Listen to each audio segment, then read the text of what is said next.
Italian Wine Podcast. Chin Chin with Italian wine people.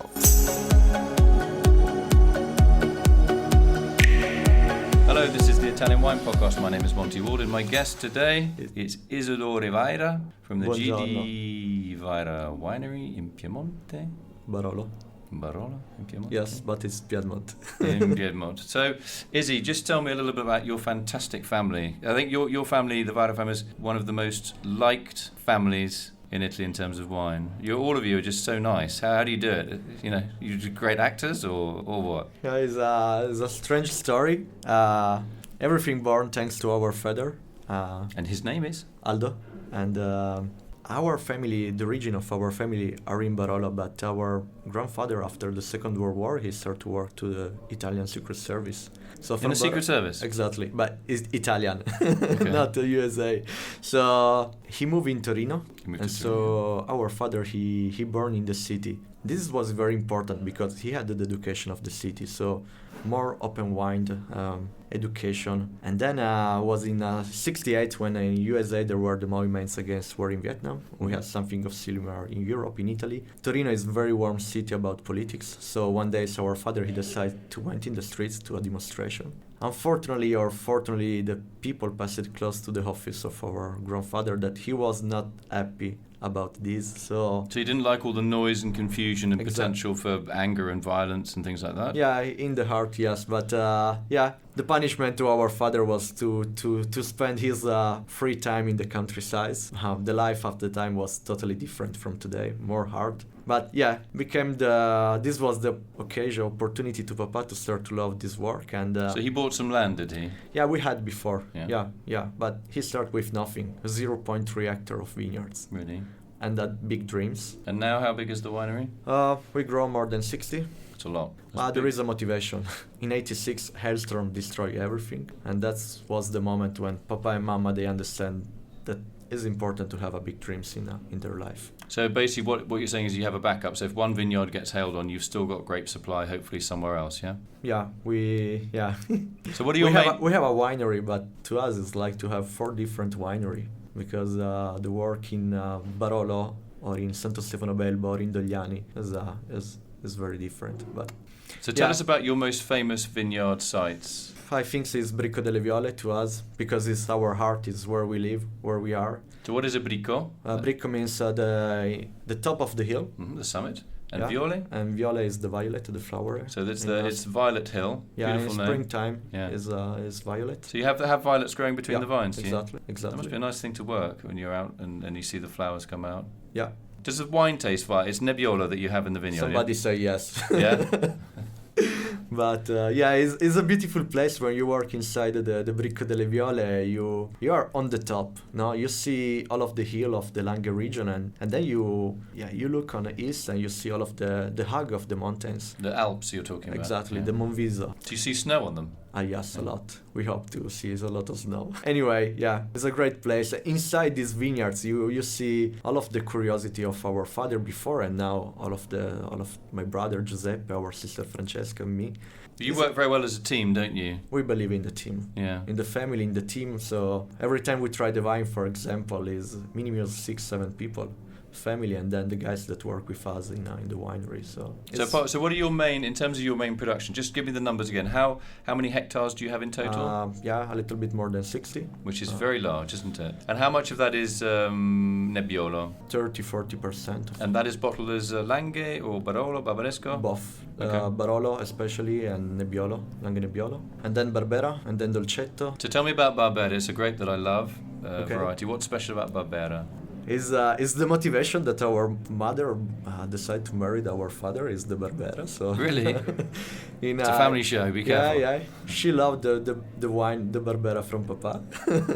So he seduced her with the Barbera, right? Yeah. Okay. Yeah. It's a great moment to Barolo, but the crazy things of Vajra is that, yes, we are happy to Nebbiolo, to Barolo, but we believe in our roots. That's the motivation that, we grow something like 16 different kind of grape. So what about for white wine? Oh, Riesling, Riesling and Chardonnay, Sauvignon, Nascetta, Nascetta. that is a white local grape. What does that taste of, the Nascetta? It's a great acidity, and some vintage, especially the most warm. There is also a smell like remember the hock, the acacia. Acacia. But is semi-aromatic grapes. We love in a blends because also with the Riesling gave a lot of acidity. So the Riesling gives the backbone and the Nascetta gives the perfume. Exactly, yeah. Mhm. And then we have a lot of white grapes. I hope in the next 2 weeks that we start to plant some Baratuciat. Some what? Exactly. There are 2 hectares in all of the wards. Say that again. Baratuciat. Baratuciat. Do you know Anna Snyder? So Anna Schneider is a professor of viticulture, but she's an expert in identifying grape varieties by looking at the leaves and the stems and etc. etc. She's an ampelographer.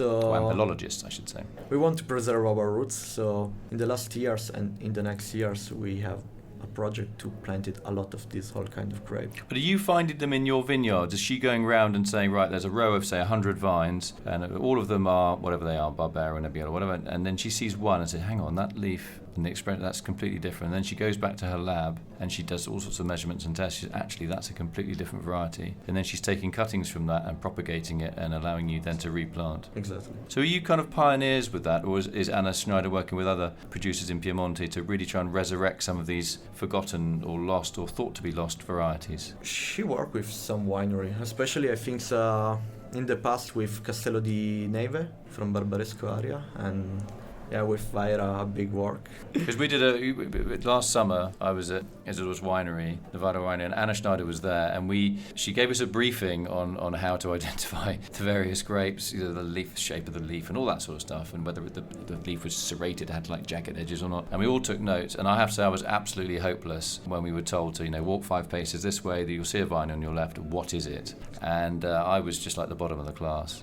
Do you find it difficult identifying these varieties? No. Oh! No, Give me some solidarity. No. I feel terrible. It's the only, exam at university that I take. The max was the recognized the vines. And you got the top marks, did you? Yeah, the only exam that I take 30. That I love to stay in the vineyards. That's the points. And when if you know Anna Snyder, you love the person, you love everything she talk about now.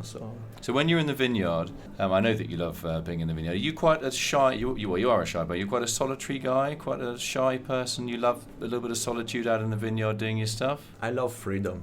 Yeah. Our father, he made this work to the freedom, and if my brother, our sister, everybody continues this work is that because we love freedom. When you are in the vineyards, you work is hard, no. We say that la terra è bassa, no? The earth is low. Yeah, so it's not easy the work, but sometimes your heads go up and you see nature and you see the mountains, the Alps, and you listen to the birds, and nothing this give freedom to the heart. Yes, you're very smartly dressed today, but you consider yourself a... I love shirts. Yeah, I can see that. A very smartly dressed today. But normally when you see in his vineyard, he's got his shorts on and a t-shirt. And you are like a contadino, a noble farmer. Contadino can literally translate as a peasant, but that's not what I'm trying to say. You really do feel at ease. You're not very at ease behind answering emails. I know that from meeting you. You're not very at ease when I take photographs of you. I managed to get a nice one of you. You are a guy that's very much, you love being out. You love hearing the birds sing, don't you, when they're flying around, and the flowers that you find in the vineyard. Yeah?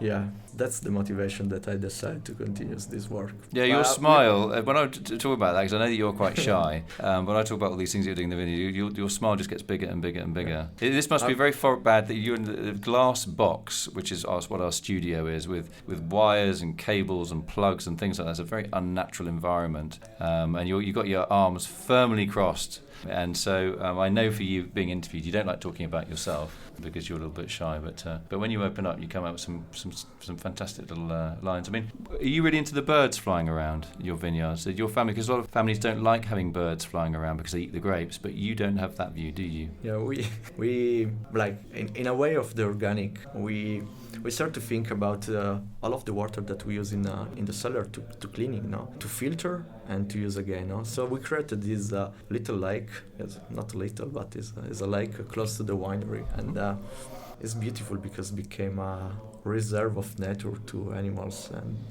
and ducks, wild ducks, and fox, and everything. Do your neighbours and friends, do they think you're a little bit crazy?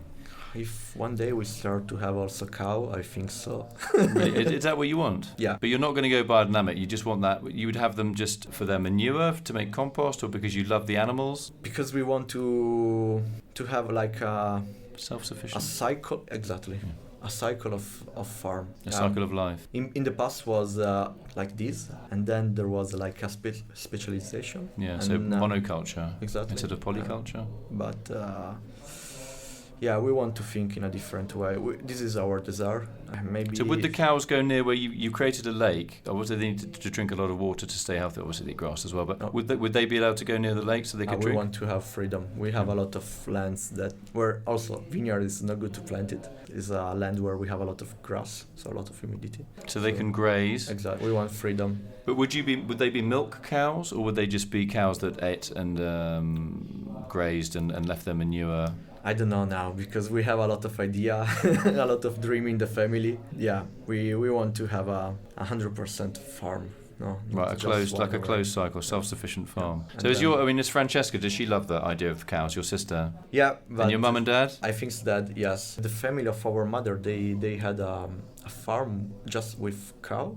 So there's that history in the family. Yeah, when we were kids with Giuseppe, Francesca, and our cousin, our dream was to be allevatore. So Which is a big thing in Piedmont. The beef is very well known and highly loved. And we had our business plan. So we start with a little cow, and then we had to grow, and then we sell, and we buy two, and we had our grandfather that he made this work. So.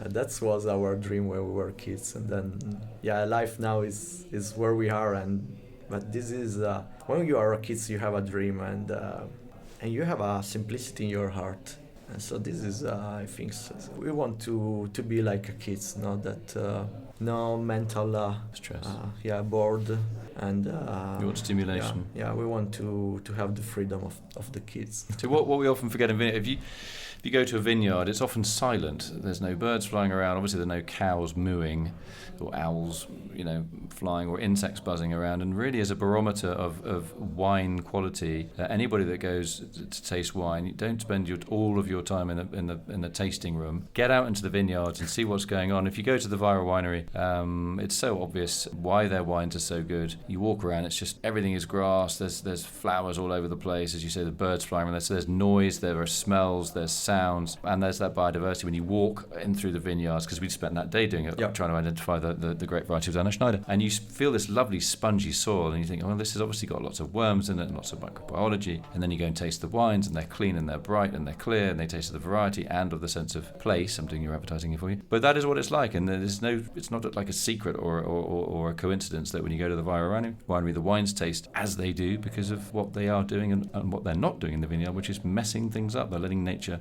have as much freedom as possible. So when you get the cows, you got to let me know, mate, and I'm going to come back and check them out. Yeah, I love cows, you know that. But my brother and sister, they are very jealous to me because you're coming today. Yeah, but also because I have this freedom. But this is the free time to come and be interviewed. Yeah, exactly. Well, I'll write to Francesca. I'll let her know I gave you a really hard grilling. No. And no, I mean, it's great to see you, Izzy, from the Gidi Vajra winery in Piemonte. Thanks for sharing with us insights into your family, really. I think that's the nicest thing I can say. You got a family that is universally liked. The kids, your parents have done a wonderful job. You got these kids that are rounded and really hardworking and fun and modest. You're in a famous wine region, but you're all incredibly modest as humans, and that is why I think you have this rapport with nature and with animals, both large and small. Thanks, Izzy.